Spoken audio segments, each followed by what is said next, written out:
Jessica Lange is here. She is a two-time Oscar and three-time Emmy recipient. She earned critical praise for her performances on FX American Horror Story from 2011 to 2015. Now she returns to Broadway for the first time in over a decade. She stars as Mary Tyrone in Jonathan Kent's revival of Eugene O'Neill's classic drama, Long Day's Journey into Night. The Hollywood Reporter calls Lange's performance transfixing. The role has earned Lange her first Tony nomination. I am pleased to have her back at this table. Welcome. Thank you very much. After 11 years, you go back to Broadway. Yeah. What? No, I mean, it's, there are certain roles that even though you understand that it's going to be exhausting and physically, overwhelming and everything, but it's that thing of like, as an actor, you just want the chance to play that part. Now, why is Mary that kind of part? Well, now I played this role in London 16 years ago, and I have always wanted to revisit it. And I mean, for me, at this point in my life, it's the greatest part I could possibly play. I mean, I think it's one of the best roles in American drama. And it is, what it does is it offers you like everything as an actor you want to do. It's physical, it's emotional, it's, I mean, it just covers everything from A to Z. Tell us who Mary is if we haven't seen the play. Well, she is married to an actor, to James Tyrone. This is all now based very closely on Eugene O'Neill's family, his mother and father, his brother, and himself. And that's morphine addiction. And she is addicted to morphine and has been, I mean, in reality, his mother was addicted for 25 years, which is an awfully long time to sustain a habit like that. But, and this is one summer's day in their life, and it covers tremendous ground in that one day. I mean, is it fair to say also that when you're inside, a great playwright's words, it makes all the difference? Oh, are you kidding? I mean, no matter how hard the play is, no matter how exhausted you are, there's something that transports you. It's truly like, I mean, I always liken it to when you step out on stage, it's like, stepping onto a fast-moving train. It just has this power behind it that just carries you along. And it builds. And it builds, of course. I mean, and the words, I mean, that's the thing of getting lost in the poetry of this man's genius. I mean, it really is. But I mean, it really is exhausting. You're talking about 4 hours. Yeah. 4 hours. Almost 4 hours. Yes. It's incredible, isn't it? Yeah, it's I mean, sometimes I have to admit, I'm like out there on stage and, and I look over and I think, God, are we still here? What scene is this?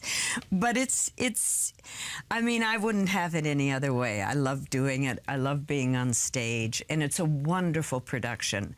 I think it's the first time in New York where I have felt cradled in this terrific production. Yeah. So, cradled in this terrific production. Yeah. I mean, because sometimes, I mean, my other 2 forays into theater here were not successful, nor did I feel that they were realized. And this is wonderful because we had a tremendous director who really understood what this play was about and how to keep it moving, and I'm on stage with some of the best actors I've ever worked with in my life. And there's that wonderful thing that happens, when you're on stage and for a moment you begin to drift, or you think whatever it is that and all you have to do is I look at Gabriel and he's looking at me. Gabriel Byrne. Yes, and it just like suddenly, it's all there again. It's marvelous. That's what's magical. I mean, when theater works, I don't think there is anything in the world like it. Because it's live, because you can see and feel the reaction Yeah, of the room. because it does take on, and I don't want to sound, too like And it's a continuum. hippie doodah or whatever, Yeah. but there is a magic to it when it works, when all those energies And come do you know together. why this worked when the others didn't work as well in your mind? Well, I think because, again, and the other two plays I did, were not, one was Streetcar Named Desire and the other was Glass Menagerie. You can't fault the Well, plays. yes, you choose good plays. As we know, the plays work. Yes, I know. From Tennessee Williams. Yeah. However, the productions weren't right. The productions weren't right So the for production, whatever. you could feel it from the beginning. Yeah, you could feel it. I mean, it wasn't well directed, or it wasn't well, and I never fault actors because we're all just, there trying to, find our way through the forest. But they just didn't come together. The production didn't come together.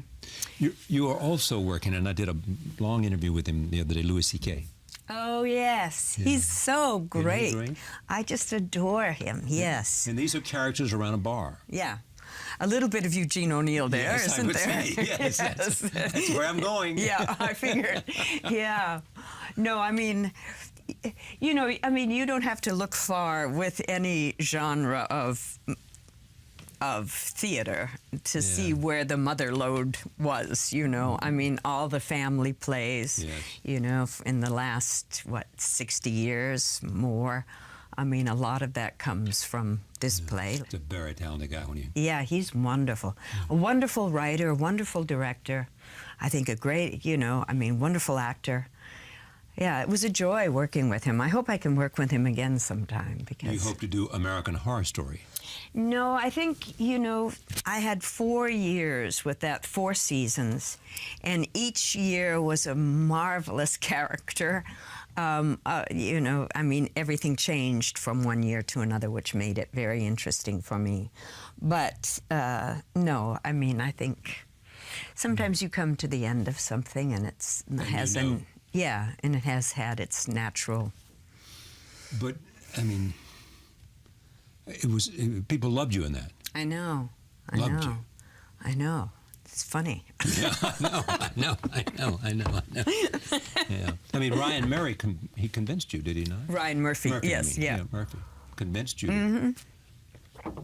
Well, it was interesting. I'd never met him before, and out of the blue, I got a phone call from him, and I immediately, had some deep trust in what he was talking about. I usually don't, but there was just some kind of exchange of whatever it was, energy or something, even on the phone, that I thought, yeah, I'd like to work with this man. I find him very interesting.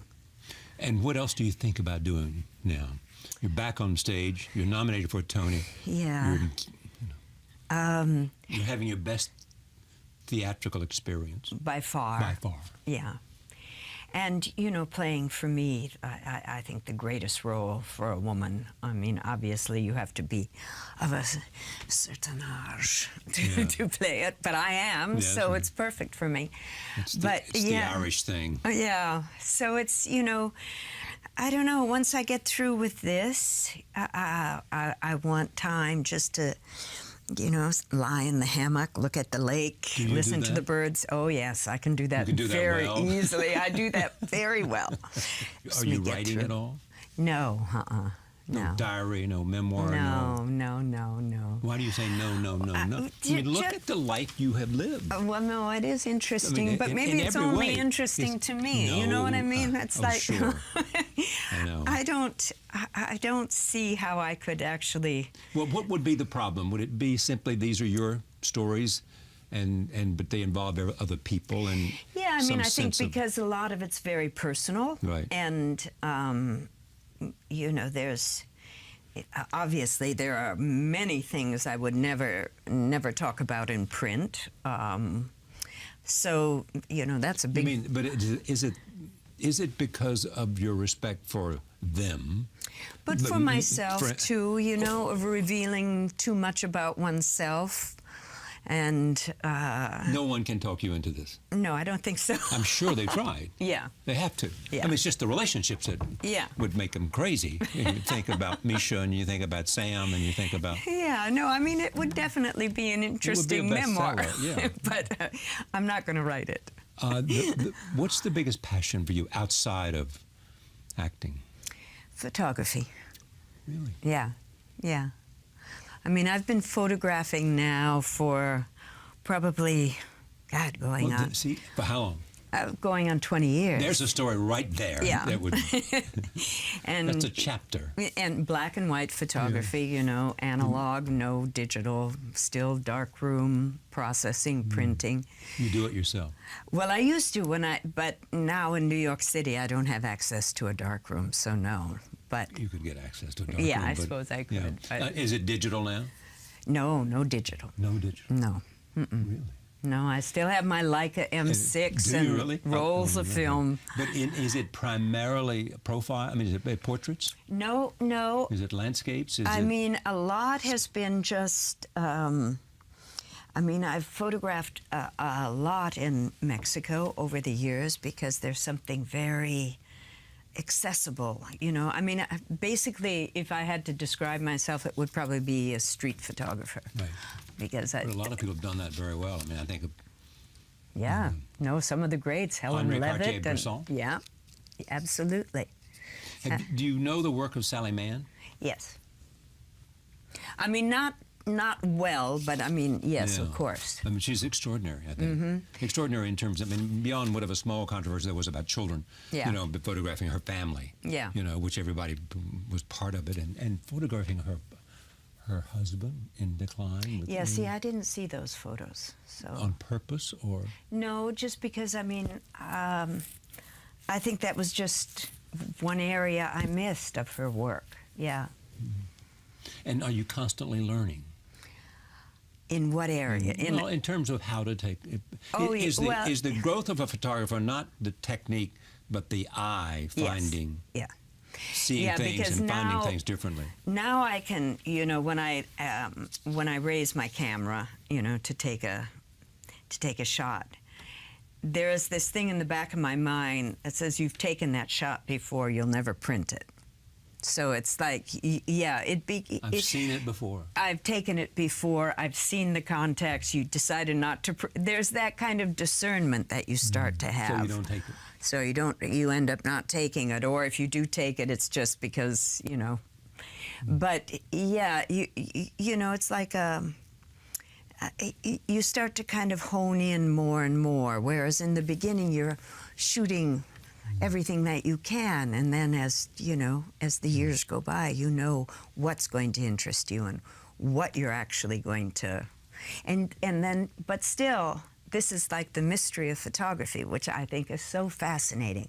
There is still the time where, like, you can shoot a roll of film and you think, oh, I'm very curious about that, what I shot there, those frames. And then you'll look at the contact sheet and you'll say, nah, it wasn't what I thought it was going to be. And then, like a couple rows down, you'll see a shot and you'll barely remember taking it. And that's the one. And it's like, what happened? And so what happens to the photographs? Do you put them on exhibition for I've galleries? I've had some exhibitions. I mean, I've had quite a few recently in museums in Europe. And now I'm working on a project that hopefully within the next year I'll finish. Can you tell me about it? Yeah, I mean, it's basically Highway 61 revisited. Really? Bless you, Bob Dylan. I have friends that I know who say they don't go a day in their life without listening or reading something from Dylan. Well, I mean, I could sing every lyric he ever wrote, so, you know. You could sing every lyric he ever wrote. Well, I couldn't sing it maybe, but I could recite it, yeah. No, I mean, I've, you know, since I first heard him back as a kid in Minnesota, I mean, I just, that was it. You know, it was one of those transformative artists in my life, yeah. Where did this artistic connection happen? In the womb? I don't know, you know, because I was raised in northern Minnesota. I mean, we had no theater there. We had no, I mean, it wasn't like we were listening to music in the house, you know, that wasn't, but I don't know. I remember as a little girl with my mother, we'd watch old movies on TV, you know? I mean, so maybe the film thing came there, or else it was just purely that escapism, you know, that thing of the imagination. And but I do remember as a little girl, like staying home from school because I wasn't well, and lying on the couch and doing Melanie and Scarlett, you know, I mean, doing Melanie's death scene, you know, playing both parts myself. So somewhere there must have been some early germination of this thing of like make-believe, you know, carrying that... Some nurturing of the imagination. Yeah, that childlike thing of